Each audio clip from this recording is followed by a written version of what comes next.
अस्मत्श्रीगुरुभ्यो नमः। श्रीमते रामानुजाय नमः। कृष्णं वन्दे जगद्गुरुं करौ शरदञ्चित्ताम्बुजविलासशिक्षागुरु पदौ विबुधपादपप्रथमपल्लवोल्लङ्घिनौ दृशौ दलितदुर्मदत्रिभुवनोपमानश्रियौ विलोक्य सुविलोचनामृतमहो महाशैशवम् आचिन्वानमहन्यहन्यहनिशाकारान् विहारक्रमनादुर्दानमरुन्धती अचिन्नानमहन्यहन्यहनिशाकारान् विहारक्रमनारुन्दानमरुन्धती हृदयमप्यार्जस्मितास्य श्रिया आतन्वानमनस्य जन्मनयनश्लाघ्याम् अनर्घ्याम् दशामामन्दं व्रजसुन्दरीस्तनतटी साम्राज्यमाजृम्भते।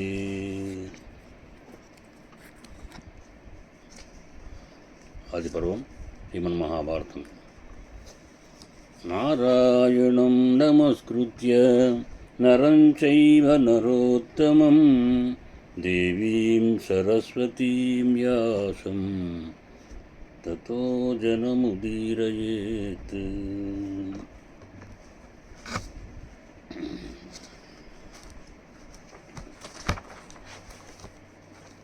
ఆ విధంగా నిన్నటి రోజుని గరుత్మంతుడు ఆ యొక్క పాత్రను తీసుకుని ఆకాశంలోకి ఎగరడం జరిగింది. अपीत्वैवामृतं पक्षी परिगृह्य सुविश्रुतः आगच्छद परिश्रान्तः आवार्यार्कप्रभां ततः అని. అంటే అతడు అమృతం లభించినా కూడా త్రాగలేదు. త్వరగా ఆ చోటు నుండి వెళ్ళిపోవాలనే కోరికతోటి ఆ సూర్యకాంతిని కూడా తిరస్కరిస్తూ అలసట లేకుండా వచ్చేయడం జరిగింది. విష్ణువాచ తదాకాశే వైనతేయస్సమేయవాన్ తస్య నారాయణస్తుష్టః దేవాలౌల్యేన కర్మణ అని. అంటే అప్పుడు శ్రీమన్నారాయణుడు అతని అలోలుపత్వానికి సంతోషించి, అంటే ఏమాత్రం దానిని గ్రహించాలి, తానే అమృతాన్ని స్వీకరించాలి అనేటువంటి బుద్ధి లేకుండా, అంటే తనకే కావాలి, ముందు తనే గ్రహించాలి అనేటటువంటి ఏమాత్రం ఆశ లేకుండా ఉండడాన్ని చూసి సంతోషించి ఆకాశంలో అతనికి శ్రీమన్నారాయణుడు ప్రత్యక్షమయ్యాడు. అతని కార్యదీక్షకు చాలా సంతోషించాడు. తమువాచ వ్యయో దేవః వరదో అస్మీతి చేఖేచరం స చ భవ్రేతను తిష్టేయం ఉపరీత్యంతరిక్షం ఉపరీత్యంతరిక్షః అని. అందుచేత అవ్యయుడైనటువంటి విష్ణుమూర్తి గరుడునితో నీకు వరమివ్వాలని అనుకుంటున్నాను అన్నాడు. ఆకాశంలో చరించేటటువంటి గరుడు మీ పైన ధ్వజం, అంటే ధ్వజంగా ఉంటాను అని కోరడం జరిగింది. ఉవాచ చైవం భూయోపి నారాయణమిదం వచః అజరాశ్చ అమరశ్చ స్యాం అమృతేన వివాస్యహం అని. వాప్యహం, ఇంకా అమృతం తాగకుండానే నాకు ముసలితనము మరణము లేకుండా వరం ఇవ్వాల్సిందిగా ప్రార్థిస్తున్నాను అని విష్ణుమూర్తిని ఆ గరుడు అనడం జరిగింది. అట్లాగే ఏవమస్పీషితం విష్ణువాచ వినతాసుతం ప్రతిగూహ్య వరౌతౌ చ గరుడో విష్ణు అబ్రవీత్ అని. అట్లాగే ఆ విష్ణుమూర్తి గరుడునికి వరం ఇవ్వడం జరిగింది. ఇలా 2 వరాలు పొంది మళ్ళీ గరుడు విష్ణువుతో ఈ రకంగా అనడం జరిగింది. భవతేపి వరం చ దద్యాం శృణోతు భగవానపి తం అప్రే వాహనం విష్ణుం గరుత్మంతం మహాబలం. దేవా, నేను కూడా నీకు వరం ఇవ్వాలనుకుంటున్నానయ్యా అని అనగానే, నీవు నాకు ఎప్పుడూ వాహనంగా ఉండు అని గరుడును విష్ణువు కోరడం జరిగింది.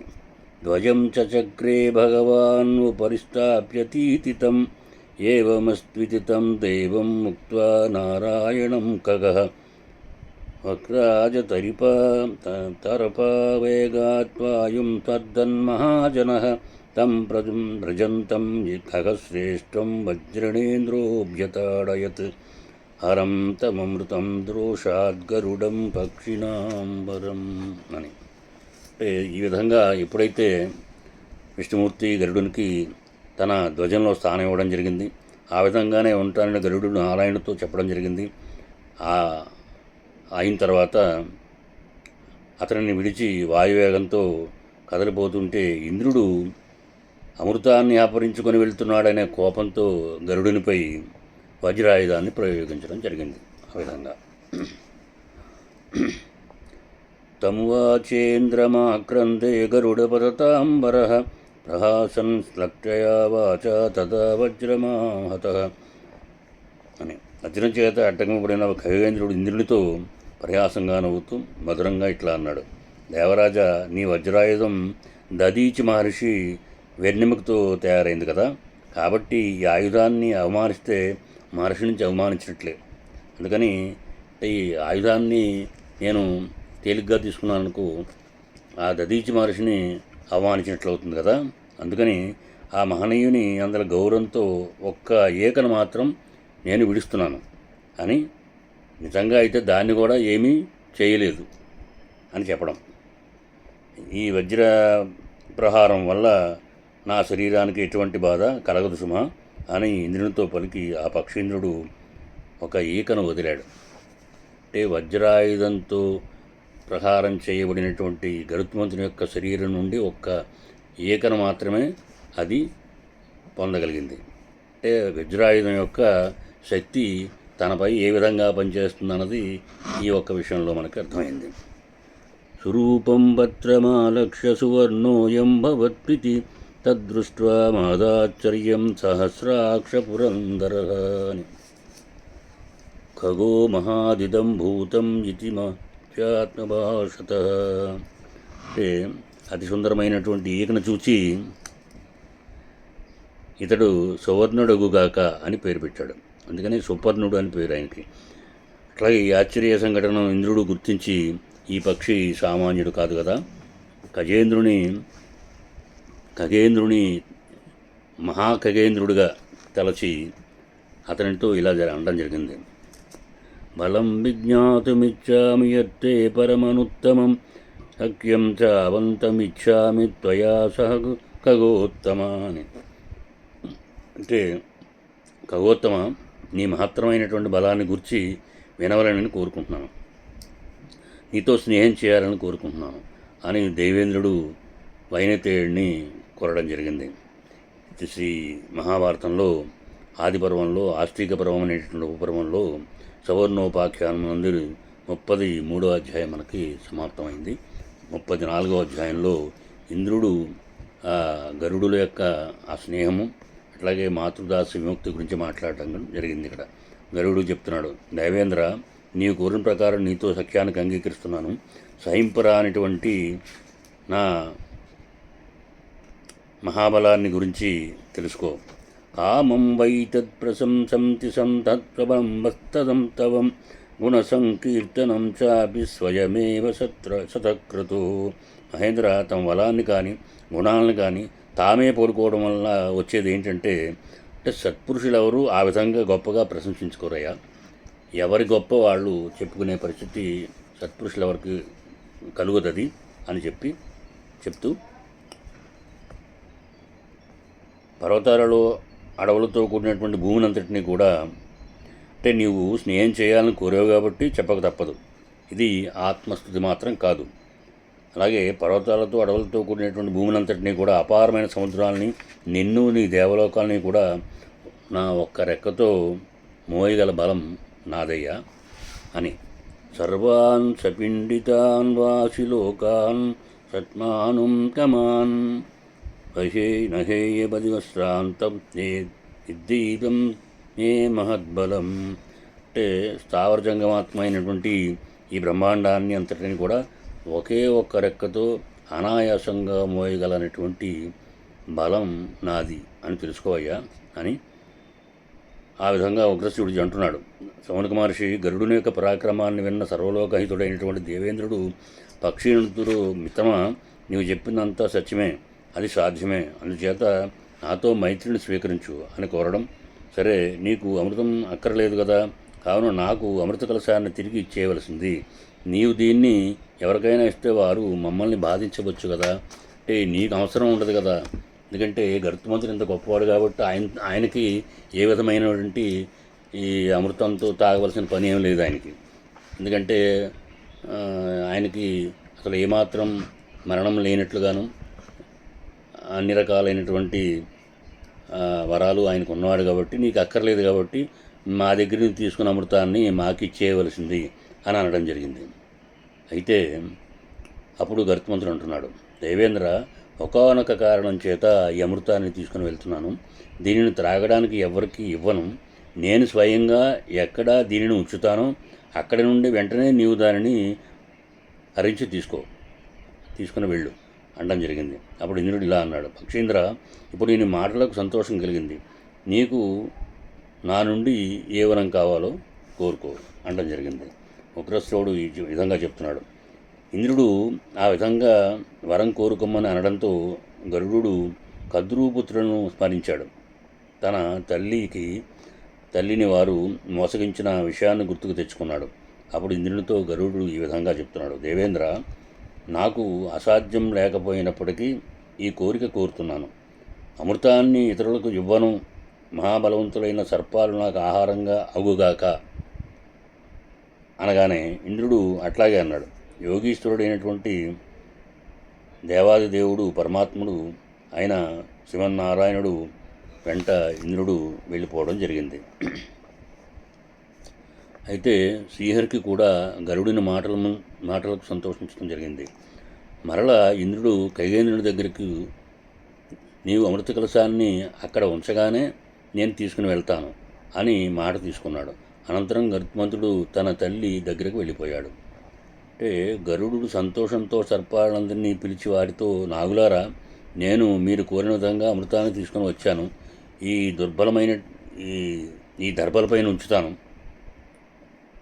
మీరు స్నానం చేసి శుచులై వచ్చి ఈ అమృతాన్ని పానం చేయండి.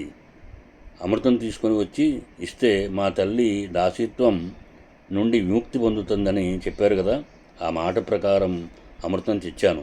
నా తల్లిని మీ దాసీత్వం నుండి నేటికి విముక్తురాలైనది. మీరు చెప్పినట్లు చేశాను కదా అని అనడం జరిగింది. తతస్నాతుం గతా సర్ప ప్రత్యుక్తం తదేత్యుత శక్రో అపమృత్య మాక్షిప్య జగామత్రిదినం పునః. సర్పాలు ఆ మాటను అంగీకరించి స్నానం చేయడానికి వెళ్ళాయి. ఆ సమయంలో ఇంద్రుడు ఆ అమృత కలశాన్ని తీసుకుని స్వర్గలోకానికి వెళ్ళిపోయాడు. వీళ్ళందరినీ, సరే నేను పెట్టిన తర్వాత అక్కడ ఒక చోటు ఉంచుతాను, ఆ ఉంచిన తర్వాత మీరు వచ్చి దాన్ని తీసుకోండి అని వాళ్ళకి చెప్పాడు, ఆ నాగజాతికి చెప్పాడు, దేవేంద్రుడు కూడా ముందే చెప్పాడు. నేను అక్కడ ఉంచుతాను, నువ్వు తీసుకెళ్ళిపోవాల్సిన బాధ్యత నీదే అన్నాడు. సరే, నాగులు వచ్చారు. వచ్చిన తర్వాత ఇదిగో మీరు స్నానం చేసినట్టు శుచిగారండి, ఇదిగో దబ్బరపై పెడుతున్నాను అన్నాడు. దర్భల మీద పెట్టాడు. వీళ్ళు స్నానం చేసి వచ్చే లోపల ఇంద్రుడు దాన్ని అపహరించుకుని తీసుకెళ్ళిపోయాడు. మొత్తానికి ఏమైందంటే వీరికి అమృతం ఏమాత్రం చేరలేదు. అమృతం తాగాలనే కోరికతో స్నానాన్ని జపతపాలని కూడా చేసుకున్న సంతోషంగా శుచిగా వచ్చినటువంటి అమృత స్థానం దగ్గరికి సర్పాలు రావడం జరిగింది.